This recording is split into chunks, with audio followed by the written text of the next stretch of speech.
اب بنی اسرائیل جو تھے یہ اپنے آپ کو ابراہیم رسول اللہ کی اولاد میں شمار کرتے تھے، اور ابراہیم رسول اللہ کی اولاد میں شمار کرنے کے بعد یہ اپنے آپ کو اللہ کا سب سے قریبی قرار دیا کرتے تھے۔ انسانوں کے اندر ہمیشہ سے یہ معاملہ رہا ہے کہ اپنی نسبت کو کسی کے ساتھ جوڑ کر اپنے آپ کو اونچا ثابت کرنے کی، کہ میں تو فلاں خاندان سے ہوں، میں فلاں کاسٹ سے ہوں، میں فلاں نسل سے ہوں، تو میرا مقام عام انسانیت سے بلند ہی سمجھا جائے۔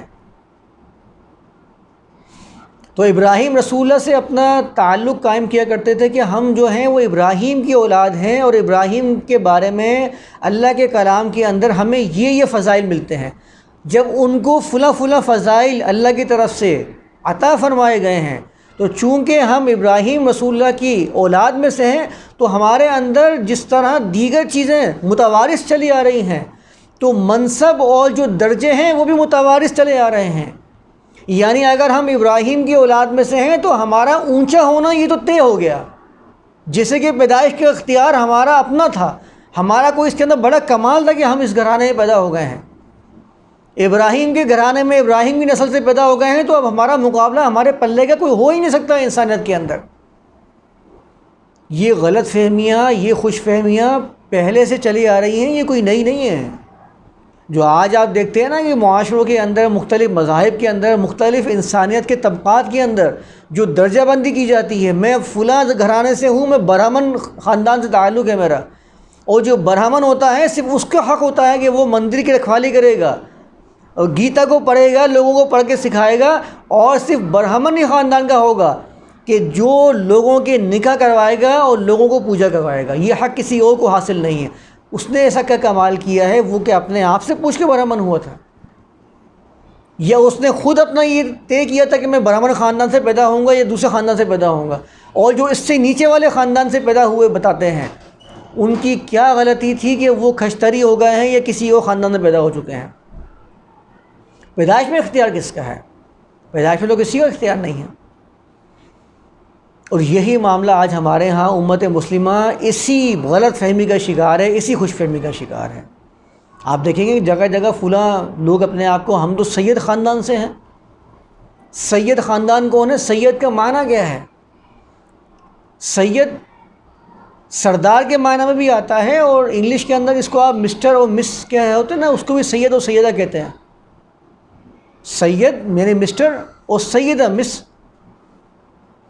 انگلش میں اس معنی اس لفظ کے لیے استعمال ہوتا ہے۔ لیکن ہمارے ہاں وہ سید جو ہے وہ ایسی ذات اور ایسی کاسٹ بن چکی ہے کہ جس کا کوئی معیار، کوئی برابری ہے ہی نہیں۔ اس کا معیار اتنا بلند کر دیا جاتا ہے کہ اب اس کا ہم پلہ کوئی ہو ہی نہیں سکتا، اور اس کے اوپر احادیث کر دی جاتی ہیں کہ سید جو ہوگا اس کے اوپر جو ہے زکوٰۃ بھی حرام ہے، وہ بھوکا مر جائے گا لیکن زکوٰۃ نہیں دے سکتا۔ کیوں؟ کس نے منع کیا ہے؟ قرآن نے منع کیا ہے؟ قرآن نے بیان کیا ہے کہ یہ سید فلاں فلاں خاندان ہوتے ہیں اور ان کو زکوٰۃ دینا ممنوع ہے، حرام ہے۔ اور ہر وہ جو شخص جو اپنے آپ کو سید کہہ رہا ہوتا ہے، اس کی نسبت ذرا اٹھا کر دیکھ لیجیے کہاں جا رہی ہے؟ جاتی ہے علی کے خاندان کی طرح۔ ہم تو علی کے خاندان سے ہیں۔ یہ جتنے آپ کو مزارات نظر آ رہے ہیں نا باباؤں کے، یہ سب کی نسبتیں کہاں جا رہی ہیں؟ یہ سب اپنی نسبتوں کو علی بن ابی طالب سے جوڑنے کی کوشش کرتے ہیں کہ علی بن ابی طالب تھے جو اللہ کے رسول کے گھر میں رہا کرتے تھے، اللہ کے رسول کے رشتہ دار تھے، اور وہاں سے ان کے یہاں اللہ کے رسول کی بیٹی فاطمہ ان کا نکاح ہوا تھا، اور ان کے بعد وہ خاندان چلتا رہا ہے، اور ان کی خاندان سے جو اپنے آپ کو منسوب کر لے گا وہ سید کہلائے گا۔ اچھا، یہ بات جو میں بتا رہا ہوں نا، یہ صرف ایسی بات نہیں ہے جس میں کوئی خاص طبقہ شامل ہوگا۔ آپ امت مسلمہ کہلانے والے ہر فرقے کا جائزہ لیجیے، ان سب کے اندر اس کا اثر موجود ہے۔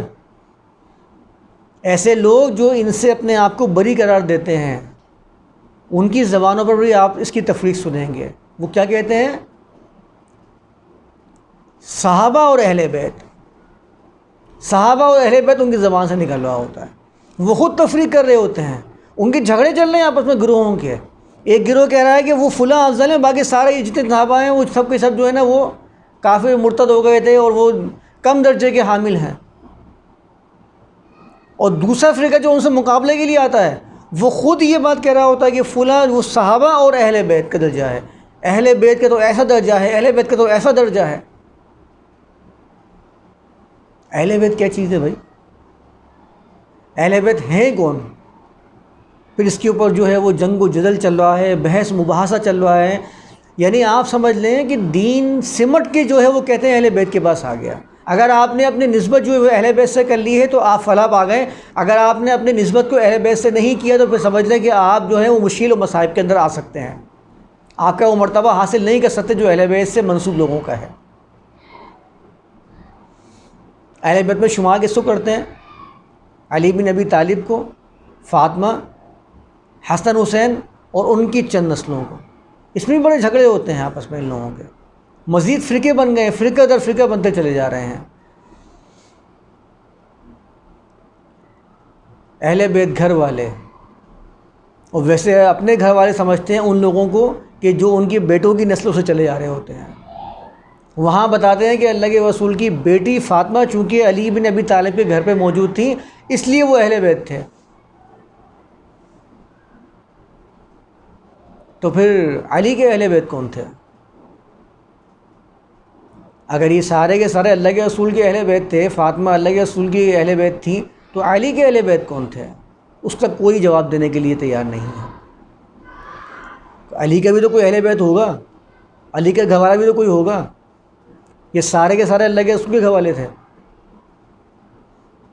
اللہ کے رسول کے گھر والے کون تھے؟ ان کی بیویوں کو تو گھر والوں میں شمار کرتے ہی نہیں ہیں. جتنے فضائل بیان کر رہے ہوتے ہیں وہ اسی خاندان کی بیان کر رہے ہوتے ہیں. پھر اس میں آپس میں وہ تفریق ہو جاتی ہے. حسن جو بتایا جاتا ہے نام تاریخ میں کہ حسن کی جو اولاد ہے اس سے امامت آگے نہیں بڑھے گی، وہ درجہ ان کی اولاد نے حاصل نہیں کیا. حسین کی جو اولاد ہے وہ درجہ انہوں نے حاصل کر لیا ہے. اب اپنے آپ کو منسوب کرتے رہتے ہیں، فلاں امام سے میرا رشتہ ہے، فلاں امام سے میری نسبت ہے، وہ نسبت وہاں جا رہی ہے. اور پھر اپنے آپ کو سید بابا کہواتے ہیں کہ ہم سید ہیں. یہ جتنے سید ہیں سب پاکستان کے اندر ہیں. جہاں عرب کے اندر جو ان کا اوریجن ہے وہاں آپ کو کوئی سید نام سے کوئی کاسٹ نظر نہیں آئے گی. اور سید کا معنی سردار کرتے ہیں. بتانے کا مطلب ان کا یہ ہوتا ہے کہ ہم امت کے سردار ہیں، لوگ ہمارے انڈر میں رہیں گے، ہمیں سردار، ہمیں شاہ کہا کریں گے، اور ہمارے سامنے جو ہے نا اپنے آپ کو دین کے اعتبار سے کمتر سمجھیں گے. جیسے کہ سامنے والے لوگوں کا پیدائش پہ اپنا اختیار تھا کہ وہ اس والے خاندان میں پیدا ہوں گے اور فلاں جو ہیں وہ اس والے خاندان میں پیدا ہوں گے. یہ معاملہ پہلے سے چلا آ رہا ہے. تو یہ لوگ بھی ابراہیم رسول اللہ سے اپنی نسبت ثابت کرتے یہ باور کرواتے تھے کہ ابراہیم جو ہیں ہم وہ ان کے ماننے والے ہیں اور ہمارا مرتبہ عام انسانوں سے بلند ہے.